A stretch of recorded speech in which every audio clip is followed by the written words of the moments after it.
शुक्रवार की सुबह कटिहार जिले के बरारी थाना क्षेत्र अंतर्गत बखिया दियारा क्षेत्र में वर्चस्व की लड़ाई को लेकर दो गुटों में जमकर हुई गोलीबारी में 6 लोगों की मौत हुई। मरने वालों में राहुल, सोनू, लालू, पीकू, गोलू और अरविंद यादव शामिल हैं, जिसमें से बरारी थाना और सेमापुर ओपी थाना ने छानबीन करके शुक्रवार की शाम को एक शव बरामद की है, जिसका नाम अरविंद यादव है, जो रंगड़ा थाना क्षेत्र के साधुआ का निवासी है। अन्य व्यक्तियों की शव की छानबीन अभी तक की जा रही है। वहीं आज मृतकों के परिवार से मिलने जाप सुप्रीमो राजेश रंजन उर्फ पप्पू यादव मोहना चांदपुर गांव पहुंचे, जहां उन्होंने मृतक सोनू, राहुल और लालू के परिवार से मिलते हुए न्याय दिलाने की दिलासा दी और सभी मृतकों के लिए सरकार से 20 लाख रुपए की मुआवजा के साथ गैंगवार में शामिल दोनों गुटों पर एसपीडी ट्रायल बीएमपी या सीआरपी का एक कैंप और दबंगों के पास फंसी जमीन किसानों को वापस दिलाने की मांग की है।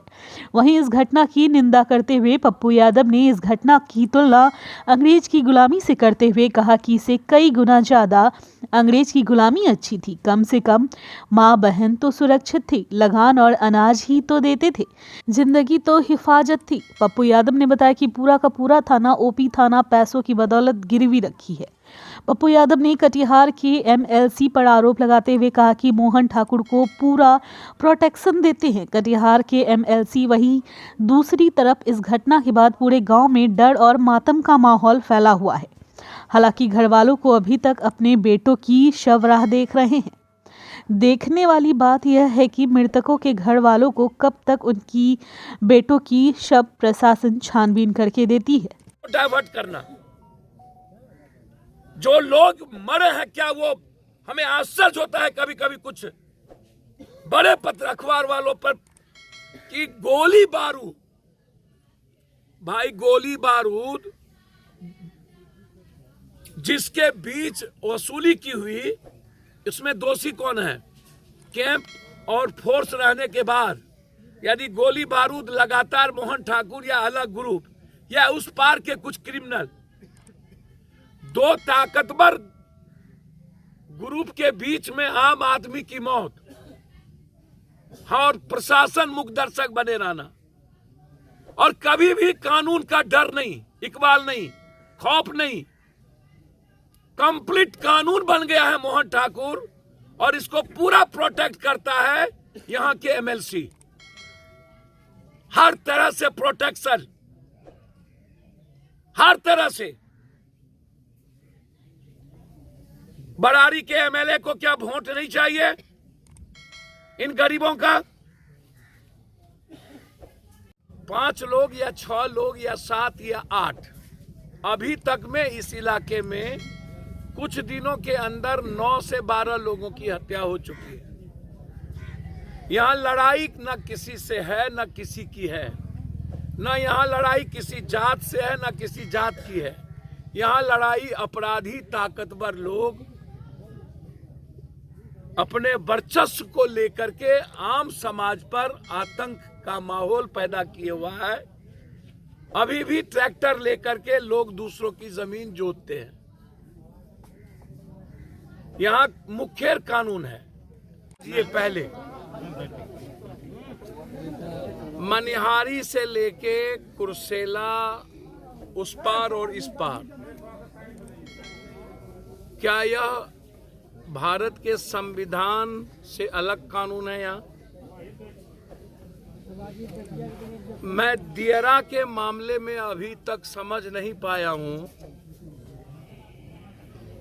कि यहाँ कोई कानून नाम की चीज आजाद हिंदुस्तान के बाद अंग्रेज और हिटलर और मुगल शासक से भी बड़ा खौफ किसी न किसी बड़े अपराधी का, किसी न किसी दबंग लोगों का आज तक रहा है। साइट का आदेश होना चाहिए गवर्नमेंट की।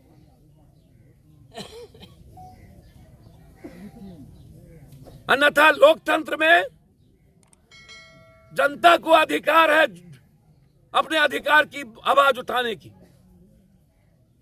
बाघ पागल हो जाता है तो आप गोली मारते हैं, हाथी पागल हो जाता है तो गोली मारते हैं, आदमी पागल होता है तो गोली क्यों नहीं चलती है सरकार की?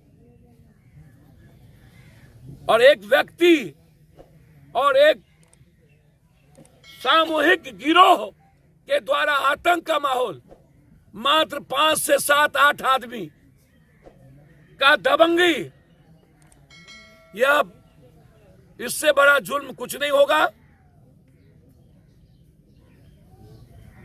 मोहन ठाकुर जैसे लोगों को समाज में रहने का राइट नहीं मिलना चाहिए। इनकी वोटिंग राइट, इनकी पूरी की पूरी सरकार की सुविधा, जो बैंकिंग, जो पानी, जो बिजली मिलती है, उसको छीन लेना चाहिए। और ऐसे लोगों के खिलाफ सरकार को कंप्लीट आदेश देना चाहिए कि ऐसे लोगों को खत्म करे। गैंगवार हो गई और हर गैंगवार को अपराधी,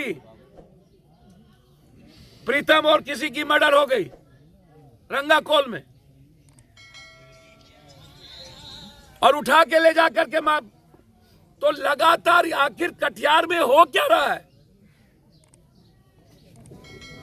क्या अपराध का सबसे बड़ा इलाका कोसी जोन होता जा रहा है? नेपाल, बंगाल और झारखंड के बॉर्डर चारों तरफ से दबंगों से घिरे हुए हैं। सबको रंगदारी टैक्स चाहिए। मैं हाथ जोड़कर मुख्यमंत्री जी से, मैं सब काम छोड़ के पहले मुख्यमंत्री जी से मिलूंगा इस घटना के लिए। कंप्लीट सरकार का आखिर कारण क्या है? हम अपराध डेली देखते हैं, डेली मर्डर में 20-30 देख रहा हूं, लेकिन इस तरीके से चैलेंज करके मारना, डेली गाली गलौज देना, नित क्रिया घर ढुक जाना, जाति सूचक को गाली देना और मारने के बाद बिल्कुल मुख्य कानून और आजाद से सरकार चलाना, इस तरह का दरिंदगी मैंने नहीं देखा। आप देख रहे हैं नेशन न्यूज नेटवर्क, बात पते की।